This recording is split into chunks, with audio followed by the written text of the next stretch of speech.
nosso webinar, eu vou abrir falando de macro tendências que já vem sendo falado há, acredito que uns 10 anos, né, que é o guia do Food Trends, que seria para 2020, nós chegamos agora em 2020, e as 5 macro tendências, a primeira que nós destacamos é saudabilidade e bem-estar, e ele acaba sendo o nosso norteador para esse evento de hoje, mas sem esquecer a questão sensorial, conveniência, praticidade, confiabilidade, sustentabilidade.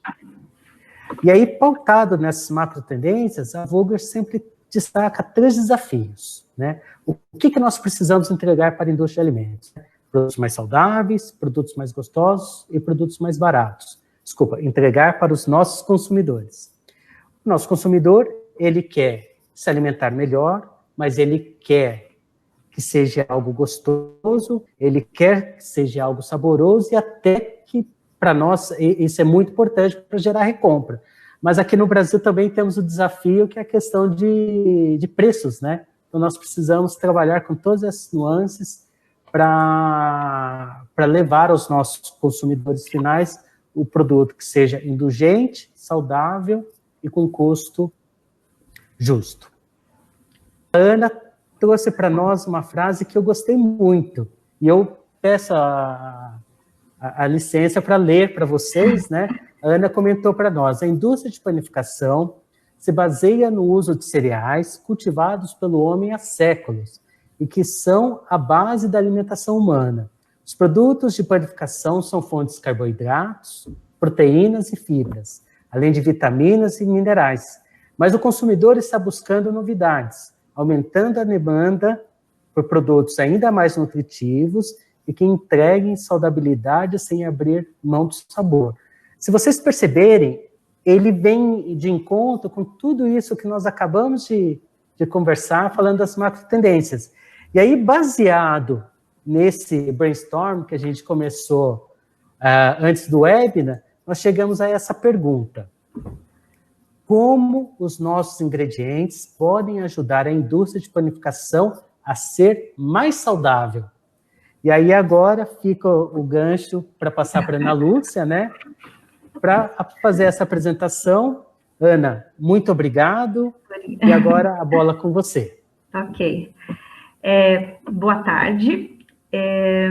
Realmente, quando nós fomos construir esse encontro, acho que vai ser o primeiro encontro, porque a indústria de panificação, como eu comentei com o Regis, ela se baseia em cereais, né? Que são riquíssimos, né? Ali você tem proteínas, vitaminas, carboidratos com uma boa qualidade nutricional, mas é uma coisa, tem um aspecto também cultural, né? E por que não um aspecto até de percepção, de sentimento, de infância, de vida, de memórias. Mas a gente consegue agregar mais saudabilidade nessas bases, né? Conseguimos agregar mais saudabilidade de forma intencional ou, às vezes, por força aí de pressões regulatórias. Bom, como eu disse, eu acho que esse vai ser o primeiro encontro, porque o tema ele é muito amplo, né? Nós elegemos, né, nesse nosso encontro de hoje, né, alguns temas que nós já discutimos em outros encontros, mas eu achei melhor trazer esses temas novamente juntos, que é a questão da redução de açúcar, as fibras, proteínas, as gorduras, a redução de sódio, e vamos também apresentar para vocês a nossa linha de conservantes naturais para a indústria de panificação. Quando a gente fala de redução de açúcar, é um tema que está todo mundo aí correndo atrás para ajustar suas formulações, porque a gente teve aí um acordo da Anvisa com as associações, né? É fato. Então, não se trata de você desenvolver um produto diet, light, intencionalmente, né? Existe uma pressão regulatória e um acordo, né, com as associações para que a gente reduza o açúcar das nossas formulações. Isso vem, assim, num movimento muito semelhante ao que foi feito em relação ao sódio, porque o açúcar, ele está associado ao sobrepeso, a diabetes, enfim, né? O consumo excessivo do açúcar, né? E o açúcar é um ingrediente natural, mas existem estudos que a população consome de forma excessiva, e aí a gente tem um aumento da população de obesos, né? Não só a população adulta, mas também as crianças. Nós, às vezes, pensamos que a gente não consome muito açúcar, né? Mas, assim, é uma continha aqui que eu já fiz com alguns clientes, né? E, segundo a Organização Mundial de Saúde, né? A gente deveria consumir por dia aí 50 gramas de açúcar, né? Um adulto, né? Com base numa dieta de 2.000 quilocalorias. Mas, se a gente for ver aí, por exemplo, um refrigerante, uma bebida chocolatada, né, 200 ml, ali a gente já encontra 20 gramas de açúcar, né? Uma fatia de bolo vai ter aí cerca de 15 gramas de açúcar. Então, aquele lanchinho que você faz com um achocolatado e uma fatia de bolo, aí você já tem 35 gramas de açúcar. Isso aliado a uma vida talvez um pouco sedentária, né? A gente usa muito transporte, passa muito tempo sentado, com esse consumo excessivo, aí, segundo a Organização Mundial de Saúde, e aí aceito pela Anvisa, a gente está indo por um caminho perigoso. Então, o açúcar agora é uma questão de saúde. O desafio da substituição de açúcar, vocês conhecem talvez melhor do que eu, né? Quando a gente fala de panificação, a gente tem a questão do agente de corpo, né? O açúcar, ele confere corpo, né? Nessas matrizes de panificação, e também confere um sabor doce, que é característico, tá? Várias substâncias conferem sabor doce. O grande desafio é a gente imitar o sabor do açúcar, porque a gente come não só para se nutrir, a gente come por prazer. Existe uma questão cultural e uma memória afetiva de como é o sabor do açúcar. Então, esse é o grande desafio de nós, técnicos, que trabalhamos, né, nessa questão da redução do açúcar, né? No nosso canal tem outro webinar, onde eu trato com mais detalhes, com uma abordagem um pouco mais ampla de todas as estratégias para a redução de açúcar. Mas vamos falar de saudabilidade, não tem como a gente não falar da estévia. Puxa, a estévia é muito ruim, né? Na verdade, a estévia, ela é uma planta, tá? Que tem diversos componentes que conferem sabor doce. Diversos componentes, né? E durante muito tempo, né, na verdade, ela é até a origem aqui da América do Sul, né? Os índios na região do Paraguai já faziam uso, né, da estévia para adoçar os seus chás, já era típico da dieta. Mas assim, como é uma planta, várias substâncias, né? Durante muito tempo, a gente ficou buscando nessa planta quais seriam as substâncias que pudessem conferir um sabor mais agradável, né? Sem aquele aftertaste, né? Que uma planta de estévia consumida sem nenhuma separação das substâncias, né? Aquela coisa desagradável que conferia, né? Aí, se vocês olharem aqui, né? Do lado esquerdo, né? Aqui é o desenho, né? De todos os glucosídeos, né? Estévia é o nome que a gente chama, né? Mas a Anvisa, ela entende como glucosídeos de esteviol. Então, são todos esses glucosídeos que a gente tem na planta, né? Depois de algum tempo, a gente descobriu que esse Reb-A, ou rebaldiosídeo A, que ele está em mais ou menos 50% da folha, é uma substância até que entrega uma qualidade de sabor que a gente consegue trabalhar, tá? E as demais, olha só, mas existem componentes que dão um sabor muito amargo, né? E aí, aqui embaixo, olha aqui, né? A gente tem o Reb-D, o Reb-M, que está todo mundo falando, né? Que são substâncias aí moduladoras, mas a planta, ela tem pelo menos 40 já identificados e aceitos pelo GECFA. A planta tem muito mais, que a gente consegue, né? Entregar para o mercado, mas como? De forma isolada? Não. Por quê? Vamos explicar para vocês, né? Como é que funciona. Aqui é o açúcar, é uma curva que eu gosto de mostrar. que às vezes o cliente me pergunta, Ana, como que eu calculo a quantidade de estévia, né? Não é só a intensidade de doçor, tá? Mas é a forma como a gente percebe esse doçor. Então, vamos supor que a gente coloque o açúcar na boca, né? Depois de um tempo, a gente percebe aqui o sabor doce e esse sabor vai desaparecendo, né? Então, ele desaparece de forma aqui bem, né, bem agradável, né? Se eu coloco uma estévia, né, baseada apenas em rebaldosídeo, né? Que é a referência, né, de mercado mais recente, o que acontece? Coloco essa substância na boca, eu não percebo nenhum sabor doce. Olha aqui, se fosse a sacarose, eu já teria percebido. E aí, depois que eu vou perceber um sabor doce, ou seja, no segundo momento, né? E esse sabor, ele fica mais prolongado, e a gente tem a percepção de um sabor amargo, tá? Então, qual que é o nosso papel hoje no Centro Tecnológico Vogler? É trabalhar com aquelas outras estévias, né? Que tem uma característica diferenciada, mas que tem uma ocorrência pequena na planta. Então, o nosso trabalho é combinar com esse rebaldosídeo A ou combinar os outros esteviosídeos de forma a gente trazer essa curva o mais próximo possível aqui da sacarose, tá? Ter uma curva ou aqui, ou uma curva aqui mais próxima, tá? Esse é o desafio, tá? E isso é o papel que o Centro Tecnológico Vogler, né, entrega para o mercado.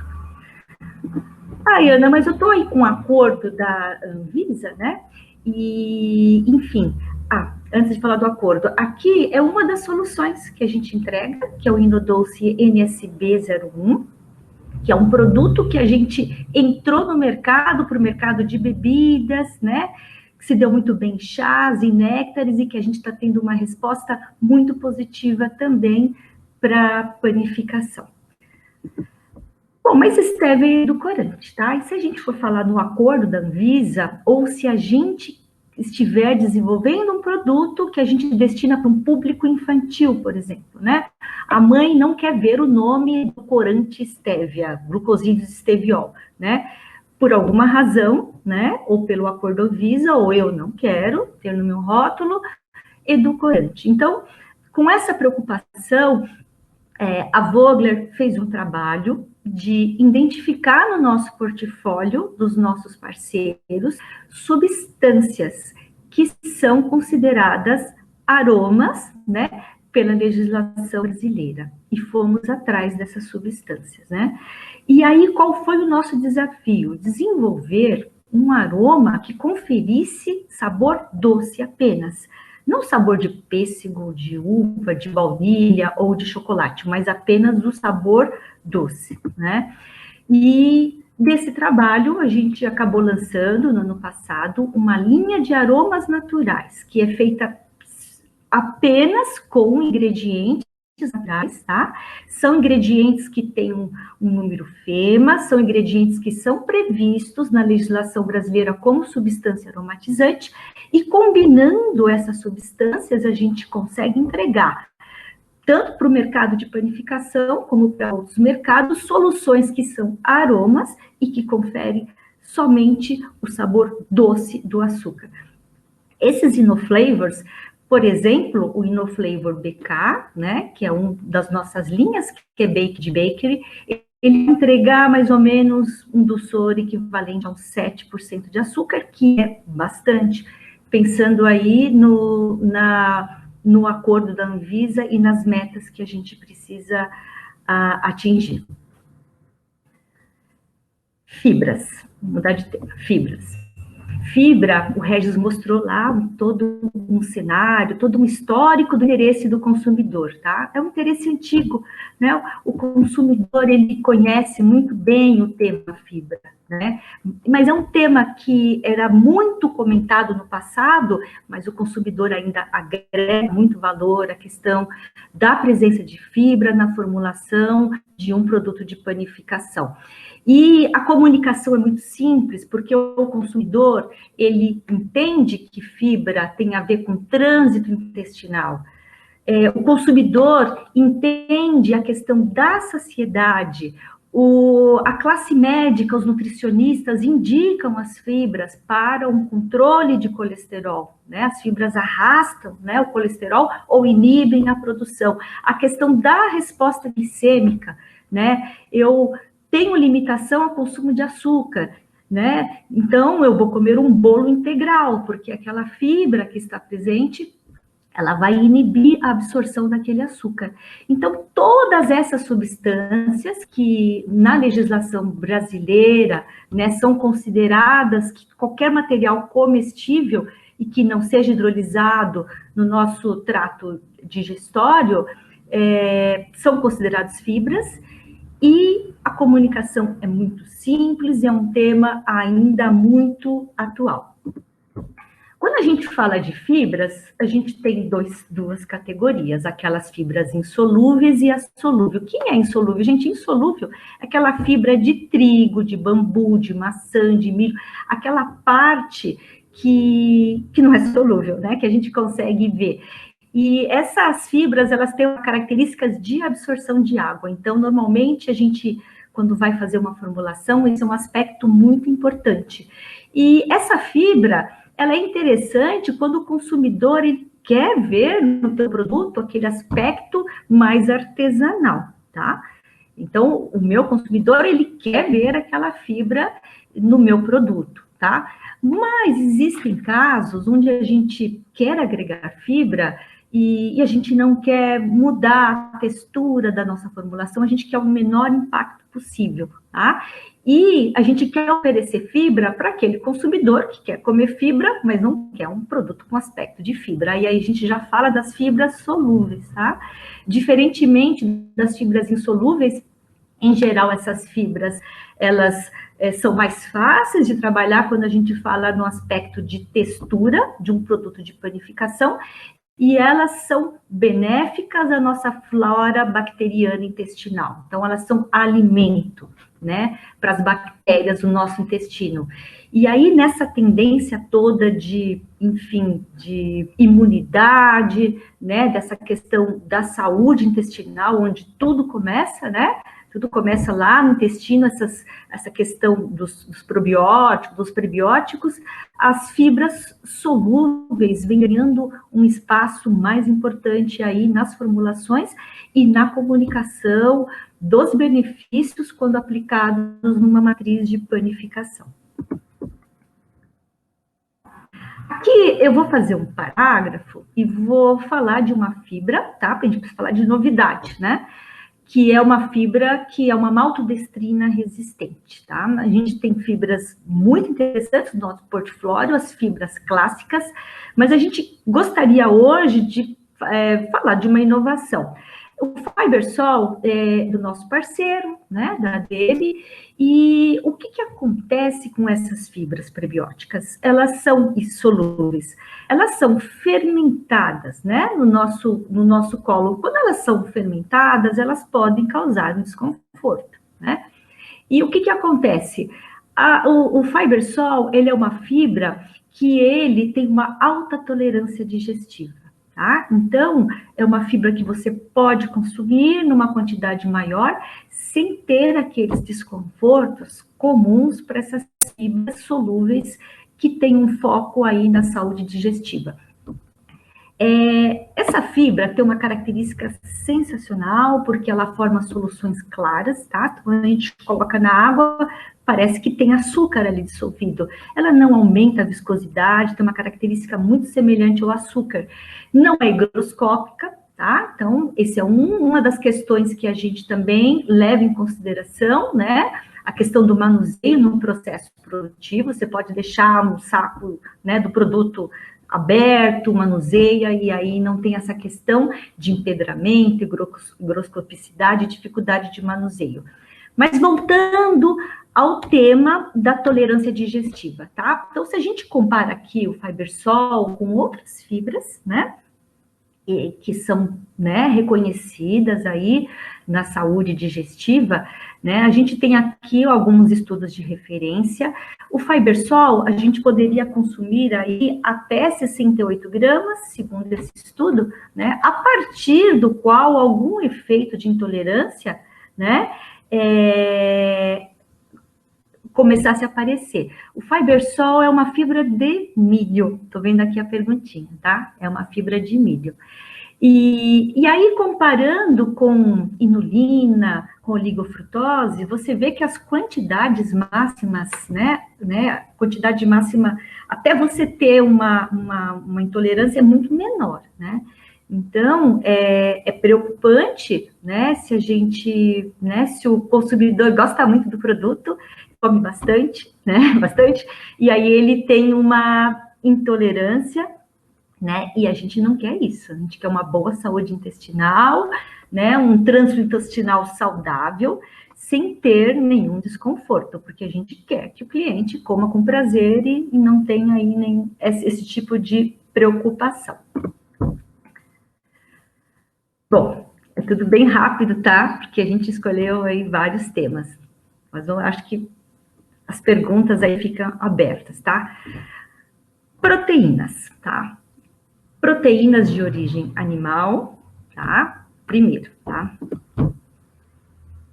Primeira proteína, proteínas de soro de leite. São os famosos whey, né?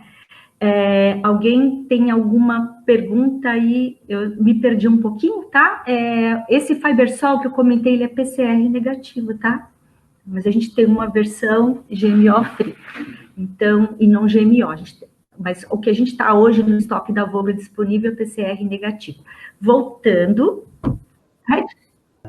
Vamos deixar para o final? Vão ficar gravadas, aí no final a gente repara. Ótimo, combinado. Para eu não perder o ritmo, porque tem muitos temas e eu quero em respeito ao tempo que vocês estão destinando. Quando a gente fala de proteína de soro de leite, gente, é indiscutível o famoso whey, tá? Ele não é só lenda, não é boato, tá? Porque, é o pessoal de academia. Não, é uma proteína de alto valor biológico, tá? Quando a gente compara a proteína de soro com outras fontes, com a caseína, com a soja, com o ovo, enfim, com a carne, é uma proteína, além de ser uma proteína de alto valor biológico, ela é completa, ela tem todos os aminoácidos, tá? O que a gente fala aqui, que a conversão de massa magra no nosso corpo, ela tem um score máximo, tá? Então, não tem jeito, é uma proteína de referência, tá? Mas é uma proteína rápida, né? Então, o atleta, ele consome essa proteína porque rapidamente ela é convertida em massa magra, né? E hoje, a gente... Bom, ela ficou famosa pelos atletas, tá? Mas o que acontece? O mercado das pessoas que estão envelhecendo, o público infantil, né? Porque ela tem tudo a ver com massa magra. Quem quer construir porque quer ficar bonito, ou quem está perdendo massa magra. A gente tem esse processo aí que a gente chama de sarcopenia, que a gente vai envelhecendo, é natural, a gente vai perdendo massa magra e a ingestão de proteínas de alto valor nutricional é muito importante para que a gente tenha aí uma massa magra e uma questão aí de saúde importante, tá? Quando a gente fala de proteína de origem animal, a gente tem que falar do colágeno. O colágeno é tão antigo? É interessante que vai e volta, né? Os conceitos vão e voltam, né? O colágeno é uma proteína, gente, que é a parte estrutural do nosso corpo. 1/3 da proteína do corpo humano. É muita coisa que tem colágeno, né? O colágeno, ele tem funções no corpo humano que é da firmeza, a pele, tem a questão da articulação, né? Não é só uma proteína da beleza, quero ficar com a pele bonita, o cabelo bonito, a unha bonita. É uma proteína de articulação, não é uma proteína completa, falta o triptofano, mas é uma proteína funcional, pontual, que ela tem o foco, né, na questão ou da beleza, tá? Ou a questão da saúde da articulação. A gente fala muito em combinar o whey, o soro, com o colágeno, né? Um para ganhar massa magra e o colágeno quando a gente pensa no foco da articulação. articulação, tá? Então, aí o público é gigante. Tanto quem está fazendo, está com uma preocupação de ter um corpo mais esculpido, mais bonito, quanto quem está envelhecendo, tá? E não estou falando só de pessoas velhinhas, não, né? As pessoas estão muito preocupadas com a questão da nutrição, tá? E as proteínas vêm ganhando um espaço muito importante na preocupação do consumidor. Proteínas vegetais ou plant-based é a grande moda, né? Eu falo para todo mundo, gente, há 20 anos atrás eu já comia hambúrguer vegano, né? E voltou com tudo. Mas que bom, né? Que bom que a gente está trazendo aí para o mercado alternativas, respeitando as questões culturais, a decisão do consumidor de escolher a proteína que ele quer, né? E são boas proteínas, tá? A gente fala do ponto de vista nutricional, também são boas proteínas. Coloquei aqui rapidamente como que o consumidor vê essas proteínas, não o vegano, o vegetariano, o consumidor comum, tá? O consumidor comum, ele acredita, tá? Que o consumo de proteínas vegetais tem a ver com o estilo de vida mais saudável, e isso é verdade, né? Porque se você come uma carne, ela tem gordura junto, né? A proteína vegetal, dependendo da forma como você consome, né? Ela não vem com aquela gordura junto, né? Você consegue, por exemplo, você consegue fazer um pão bacana, legal, mais saudável, né? Com proteína e com gorduras de origem vegetal, e com certeza, né? Sem colesterol, a gente vai ter uma maior saudabilidade. Então, é uma percepção aí no mundo inteiro, tá? E isso é importante para a gente, não adianta só a gente acreditar, né? Só os estudos comprovarem, mas é importante que o nosso consumidor acredite e entenda, né? De forma séria. Vamos falar da primeira, da soja, né? Eu falei dos hambúrgueres, a soja é uma proteína antiga, né? Que no mercado asiático, uma proteína muito utilizada, né? A soja, gente, é uma proteína de alto valor nutricional, ela contém, aí do mercado, do mundo das proteínas vegetais, talvez seja a proteína mais completa, tá? Que eu conheço, a mais completa. De alto valor nutricional, ela contém todos os aminoácidos necessários aí para a formação de uma massa magra. E de todas as proteínas que a gente tem conversado aqui, que a gente vai conversar um pouquinho mais à frente, é a única que mereceu até hoje uma alegação do FDA e da Anvisa, que o consumo dessa proteína traz benefícios para saúde cardiovascular, né? Tem a ver aí com a questão de redução de colesterol. Então, uma proteína muito estudada, teve um boom, uma moda, também uma moda, vamos dizer, há uns 10, 15 anos atrás, muito estudada, e é uma proteína realmente muito boa, tá? E foi a única, né? A única que eu conheço, né? Se alguém quiser fazer depois um comentário que tem essa ligação de funcionalidade também em questão à saúde coronária. É bem interessante. Essa proteína eu acho bem interessante porque não combinar com whey, porque ela tem uma liberação mais lenta, né? Então, é uma proteína que vai sendo liberada lentamente, e isso é um benefício aí para a gente, enfim, né? Até para a questão da saciedade. Ervilha e arroz. Por que eu coloquei as duas, né? Essas proteínas, elas apareceram agora no mercado como grandes inovações, principalmente por não ter a questão alergênica da soja, né? São proteínas novas que apareceram aí no mercado, tá? E é interessante o que acontece, elas são incompletas, mas quando a gente junta as duas, né? Elas se tornam proteínas completas. Então, o que acontece? A ervilha, ela é deficiente em metionina, e o arroz tem muita metionina, tá? E o que acontece? Desculpa, ao contrário. A ervilha é deficiente em metionina e tem alta quantidade de lisina, né? Então, o que acontece? Você consegue complementar o arroz, e a combinação das duas é muito importante, tá? Vamos lá, próximo. É bem interessante a combinação das duas, tá? Até teve uma nutricionista que comentou comigo, Ana, arroz com feijão é uma combinação perfeita, não sei porque que as pessoas não querem mais comer arroz com feijão. De fato, né, o conceito é mais ou menos o mesmo, né? O que falta numa proteína, tem na outra, combinamos, temos proteínas completas. Trigo, não tem como não falar do trigo, gente, né? A gente sabe que a farinha de trigo pelo menos tem cerca de 10% de proteína, é muita proteína, né? Não sei por que, assim, a gente não valoriza tanto esse ingrediente. E o trigo tem uma particularidade que o mercado de nutrição esportiva já descobriu antes da gente, né? Eles são terríveis, né? O trigo tem alto teor de glutamina, que é uma proteína ligada à articulação, tá? Então, o que acontece? Nós da Vogler vendemos, né, a proteína concentrada de trigo, né, que é uma proteína que a gente vende para o mercado de nutrição esportiva, né?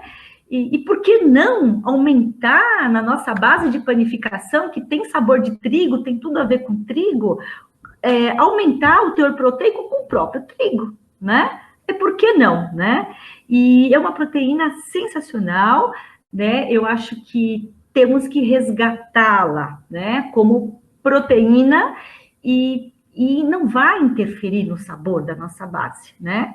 Eu vejo como uma oportunidade sensacional, tá? Tá incorporando proteína de trigo na própria base do trigo. Gorduras. Quando a gente fala em gordura, aqui a gente tem uma pressão regulatória e que faz sentido e tá todo mundo desesperado, né? A questão das gorduras trans. Gorduras trans, gente, são produzidas, né? Elas aparecem, né? Quando você está fazendo a hidrogenação de um óleo vegetal. Então, você vai transformar o teu óleo vegetal, né, numa gordura, que é o estado sólido, e durante esse processo de hidrogenação, aparece a gordura trans, tá? Ela aparece naquelas gorduras parcialmente hidrogenadas, tá? No Brasil, as doenças coronarianas, né? Isso são dados, né? Não sei como é que vai ficando essas estatísticas, né? Depois dessa pandemia, mas representam aí 27, 30% das doenças, das mortes no Brasil. Isso tem a ver com excesso de sódio, com gorduras trans e com outras questões, tá? Então, existe uma pressão regulatória, tá? Para tirar essas gorduras trans, né? E para eliminar as gorduras parcialmente hidrogenadas das formulações, tá? Então, é lei, já começa a valer aí em janeiro de 2021 e depois tem um prazo até janeiro de 2023, e isso está alinhado, né, não só do Brasil, mas com a Organização Mundial da Saúde, tá? Que é uma estratégia de uma alimentação mais saudável, né? Atividade física e saúde, gorduras trans ficam fora, tá? Aqui a Vogler tem uma parceria com a AK, tá? E a AK é o nosso fornecedor de gordura. Aqui na planta do Brasil não produzimos gorduras hidrogenadas. E aqui eu selecionei duas gorduras, a Cochrane LS36 e a Cochrane MP44, que são gorduras que a gente já validou para biscoito, massa e recheio, tá? E a gente também tem no nosso canal, temos uma entrevista que fala bastante da questão regulatória, dos prazos, de como vai acontecer, e temos também um outro webinar que fala também sobre soluções para aplicação, é uma discussão muito rica, tá?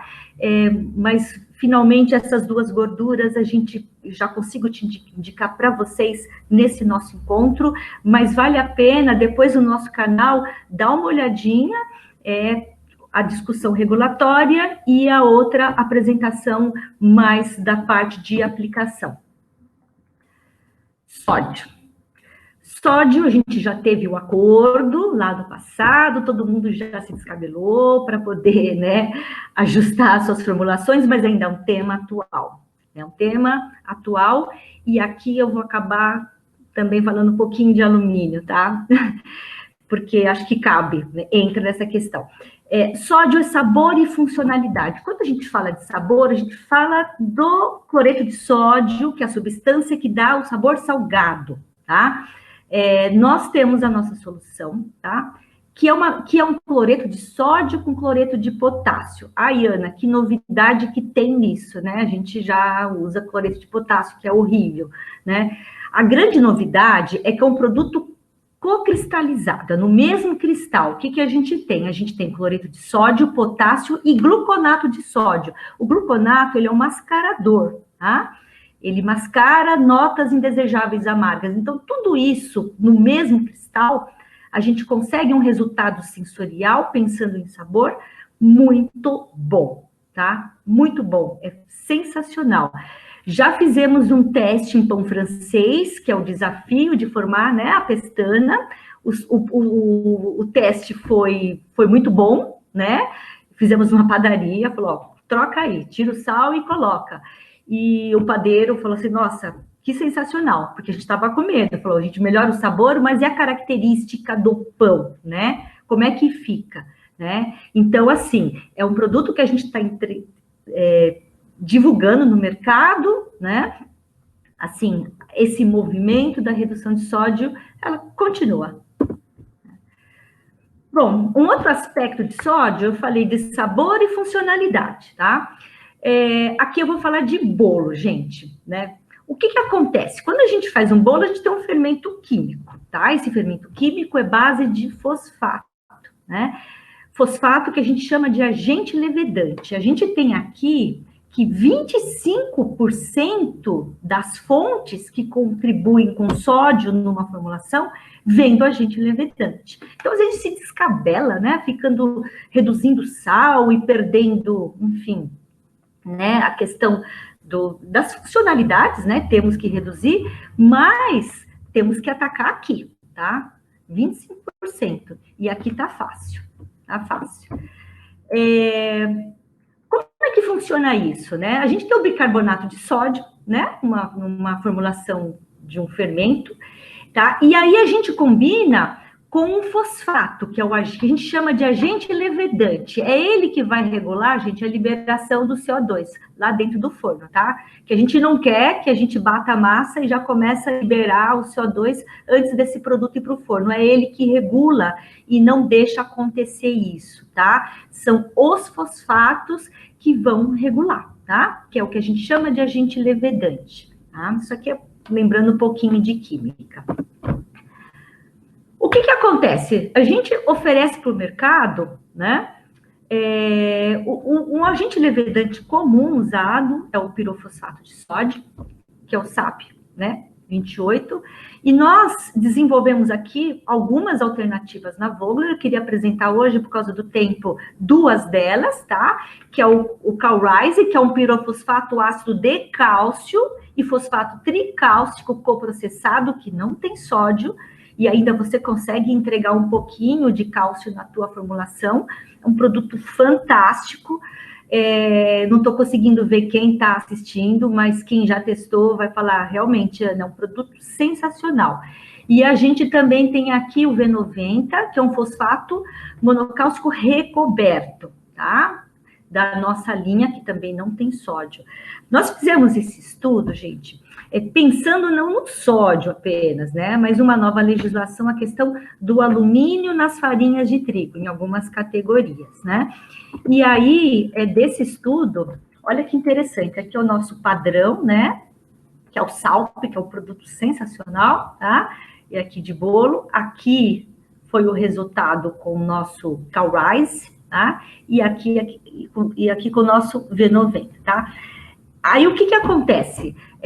A gente tá aqui para desenvolver solução, tá? Então, a gente trazer para o mercado as duas alternativas, tanto do fonte de sabor, né? Que é um substituto do sal, fonte de sabor, também o agente levedante. Estou correndo, gente, porque estou vendo que tem bastante pergunta e eu acho que é bem interessante a gente debater aí as dúvidas de vocês. Conservante natural, que é uma outra tendência, a questão de naturalidade, a questão de clean label. Eu quero ler o rótulo e não quero encontrar o nome de uma substância que eu não saiba o que é, tá? Pensando nisso, nós desenvolvemos 2 alternativas. Uma delas é um vinagre aromatizado. Ai, Ana, é um vinagre? É um vinagre. Tá? Mas é um vinagre padronizado e ele não confere aquele sabor de vinagre na formulação, tá? E desenvolvemos uma segunda solução obtida por processo fermentativo, né? Foi sensacional o estudo, a gente já testou bastante, então o nosso desafio foi validar em pão de forma, né? Porque o pão de forma é fatiado, né? É um pão mais suscetível à contaminação. E aqui, olha só que interessante, tá? A gente tem aqui os comparativos, eu não sei se vocês conseguem ver na curva, aqui é só o nosso aroma, o propionato, e aqui a solução, da nossa solução desenvolvida por processo fermentativo, né? Foi uma surpresa muito boa, tá? A gente conseguir aí desenvolver essa solução, tá? A gente fez aqui esses testes e a gente percebeu que aqui são testes em laboratório, tá? Até no mesmo tempo, todos os pães tiveram aí o mesmo comportamento, tá? A partir daqui, a porcentagem de pães que apresentaram aí essa contaminação, tá? E, enfim, então aqui, ó, deixa eu ver aqui, acho que o meu mouse não estava ativado, né? Então, aqui seria o nosso propionato, né? Que vocês já conhecem, né? Aqui o vinagre, nosso aromatizado, que a gente testou alguns vinagres aí, a gente viu que dava um sabor de vinagre, descaracterizava. Esse produto aqui é bem bacana e é padronizado. A gente sempre entrega aí com a mesma característica. E essa aqui é a nossa solução com processo fermentativo. Tá? Gente, eu corri porque a gente tem um tempo curto, eu queria falar um pouquinho de cada solução nesse primeiro encontro, tá? E aí, bom, enfim, tem um monte de pergunta aí, eu vou pedir para o Regis já separar aí para a gente responder. Realmente tivemos aqui várias perguntas, e realmente o tempo acaba sendo um pouco mais curto, mas a ideia é que após o webinar, nós vamos enviar para os nossos clientes também um questionário onde eles podem fazer perguntas ou solicitar um contato nosso e a gente pode conversar diretamente e entender o negócio dele, né? Então acaba sendo uma conversa olhando já para o negócio. Eu vou começar com a primeira pergunta aqui, Ana. Tá bom. Que foi lá no início. Eu tentei responder. Não, mas teve essa aqui da Rose Carreiro. Oi, Rose. Que ela pergunta, Ana, algum produto para ajudar na textura e maciez dos pães sem glúten? Ai, que pergunta boa. Eu lembro, só me meter um pouco, né? Eu sei. Eu lembro que numa feira a gente apresentou, né, um Inostab como ingrediente inovador, que seria mais ou menos nessa linha, né? Tem várias alternativas, Rose. A gente tem duas alternativas fáceis que eu já posso te contar. Uma é o alginato, tá? Temos um alginato específico que ele prende a água no produto, porque o que acontece? Um produto sem glúten, ele não tem a proteína, né? Então, essa questão de você segurar a água no produto é bem complicada. Então, a gente também tem no nosso canal um webinar que eu falo de alginato.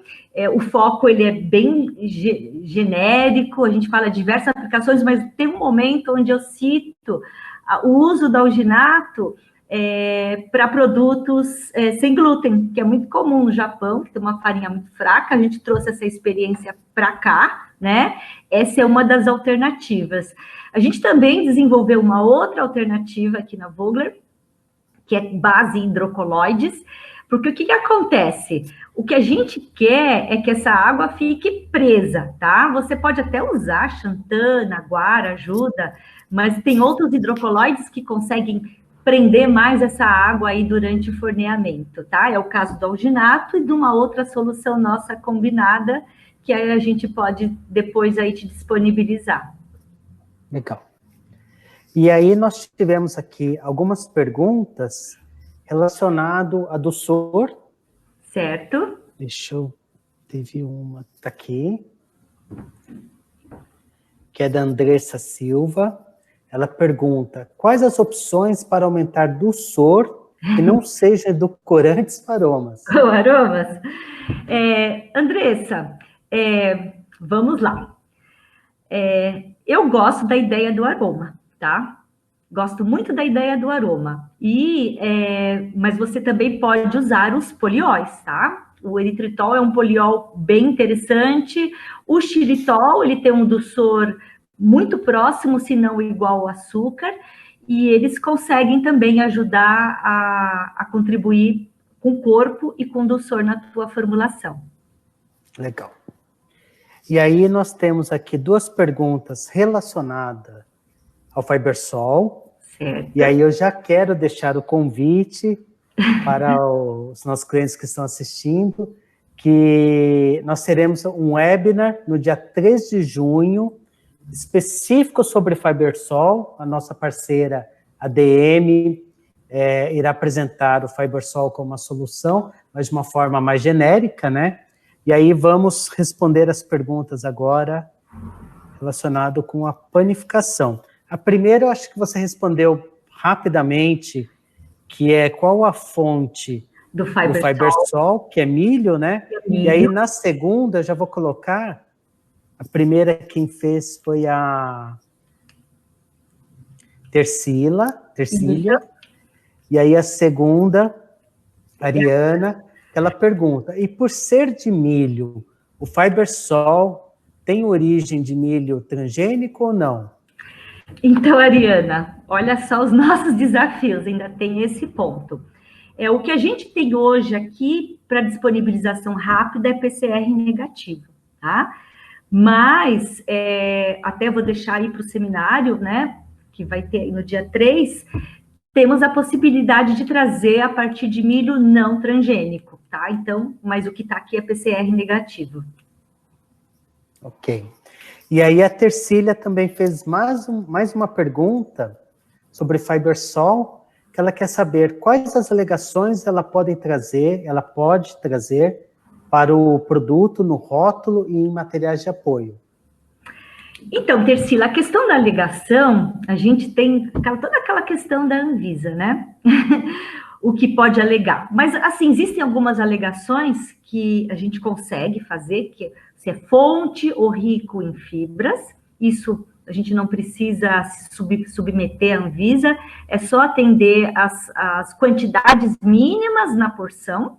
Então, essa alegação é fácil, se você quiser, né, fonte ou rico, você pode comunicar a quantidade de fibra, mas nós temos estudos que mostram que o Fibersol, ele é probiótico, temos os estudos que ele é probiótico, tem estudos relacionados à resposta glicêmica, enfim, mas a alegação, que a gente pode fornecer esses estudos para ajudá-la a autorização da alegação de funcionalidade no teu rótulo, né? Então, o caminho da Anvisa para a alegação você teria que apresentar os estudos e aí a ADM nos forneceria e a gente passaria para vocês. Excelente. Que pode ser construído junto, né? Construído juntos. Podemos a ADM e a Tercília. Isso. Nós temos aqui uma pergunta, pensando na panificação vegana, achei bem interessante. Tá. Algum aroma para panificação vegana? Essa linha InnoFlavor, né, que eu falei que confere sabor doce, ela é vegana, tá? Ela foi construída com ingredientes de origem vegetal, tá? Rose, se você falar, mas Ana, eu quero um aroma, sei lá, de baunilha, vanilina. A gente tem várias alternativas, acho que a maioria, né? Ela é feita com base na natureza, nos vegetais, né? Eu nem tô me lembrando de alternativas que tenham origem em fontes animais, talvez uma que tenha fonte em leite, mas a gente consegue sim te atender. É só nos passar o briefing. Legal. E aí nós temos aqui, que foi na sequência da apresentação, né? Existem impactos ao incluir proteínas em produtos de panificação, da Andressa Silva. Andressa, tem dois aspectos, né? As proteínas, elas podem acelerar aquela reação que a gente chama de Maillard, né? Porque produtos de panificação têm carboidratos e dá uma cor um pouco mais intensa, né? Isso pode ser até interessante, né? Produto talvez com uma cor mais intensa, mais agradável. Mas um aspecto que eu queria chamar a atenção, quando eu trabalhei com os cookies proteicos, e aí o que acontece? Proteína absorve mais água, então você vai colocando mais água na formulação. E aí o desafio é prender essa água, tá? Então aí você vai precisar de hidrocoloides como suporte para manter essa água na tua formulação e você conseguir laminar e trabalhar a tua massa. Legal. Uma pergunta da Uliana sobre agentes levedantes. Os agentes levedantes apresentados são de dupla ação ou ação única? Oi, Uliana. Eu não sei se é a minha colega Grazi, que é especialista em panificação, se ela está aqui. Eu desconheço a expressão dupla ação ou ação única. Mas o que eu posso te falar é o seguinte, os agentes levedantes que nós escolhemos são agentes levedantes que vão ter a sua função lá dentro do forno, tá? Quando forem submetidos ao calor, tá? Esse é o nosso cuidado, né? Porque a gente pensa aí numa grande padaria, numa dona de casa, numa indústria, a massa batida, às vezes ela entra numa fila para entrar no forno e esse fosfato, ele vai ter que reagir com esse bicarbonato lá no forno. A Grazi mandou uma mensagem aqui para nós.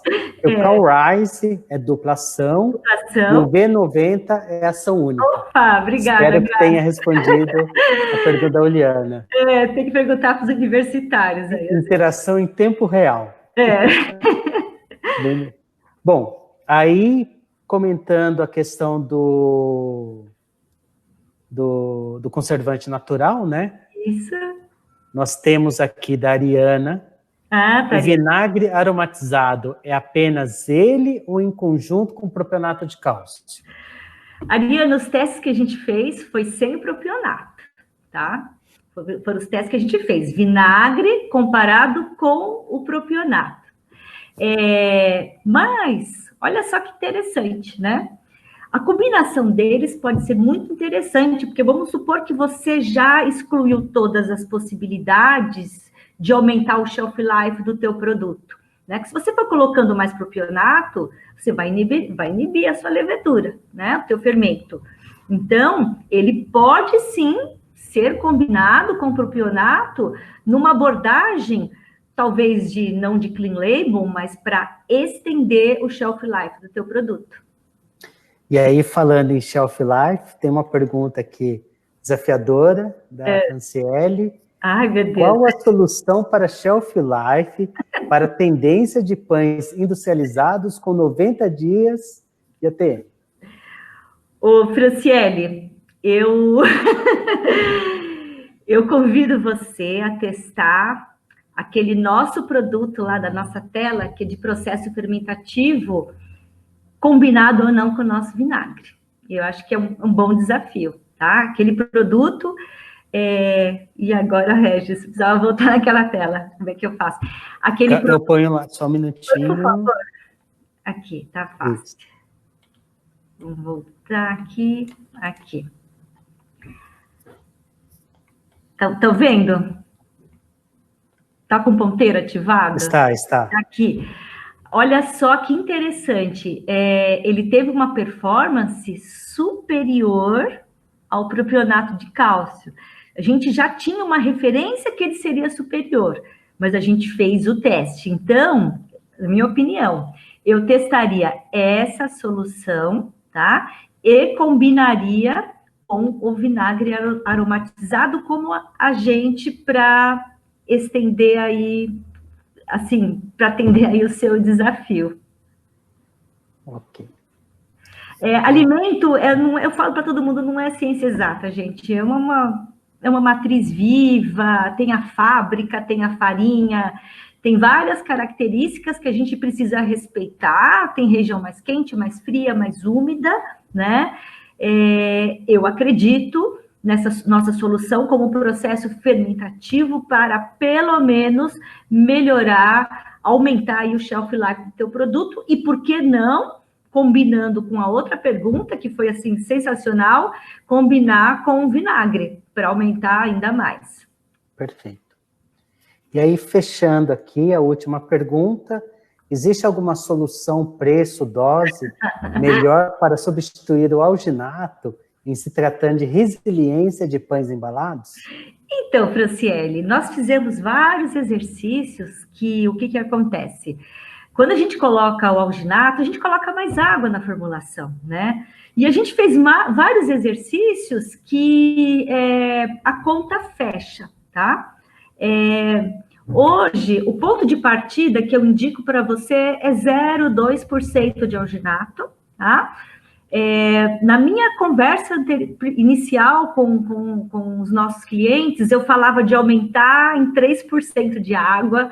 Depois nós fomos trabalhando mais, fazendo testes industriais, acompanhando aí o comportamento dos equipamentos, que isso é bastante importante, não só um resultado em bancada, a gente foi a 5% e tivemos resultados a 7%.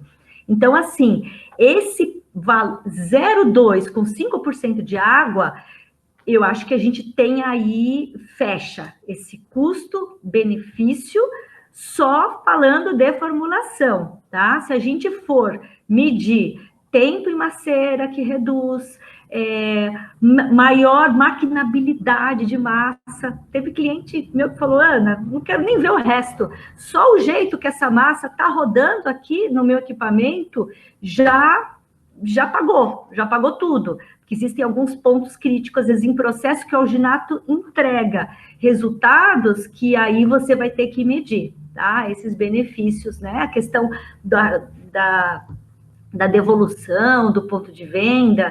Mas, assim, falando em formulação, 0,2% e 5% de água, a gente tem aí um ponto de equilíbrio. Bom, e aí entrou uma última perguntinha, nós já estouramos o tempo, mas vamos para essa última aqui, que é ainda falando dos conservantes naturais da Marta, né? Essas soluções para shelf life e o vinagre, são em quais formatos? Em pó?